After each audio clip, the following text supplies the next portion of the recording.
શ્રી સદગુરુ પ્રવચન પ્રસાદ 2477 પ્રવચન 32માંથી અધ્યાત્મ સ્થાનો.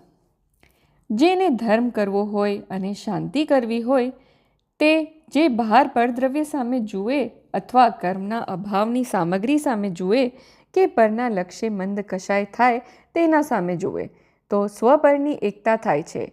તેથી તેને ધર્મ કે શાંતિ થતી નથી. એટલે આત્માની એકતાથી થતા વિશુદ્ધ પરિણામ તેને હોતા નથી.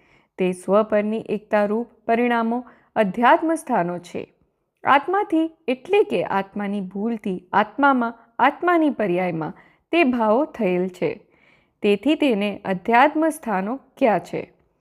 તે અધ્યાત્મ સ્થાનને પૂતગલના પરિણામમાં કયા છે. એટલે પૂતગલમાં થાય છે એમ નથી. સ્વપરની એકતા રૂપ અધ્યાસ જળને થતો નથી અને કર્મ પણ સ્વપરની એકતા કરતું નથી.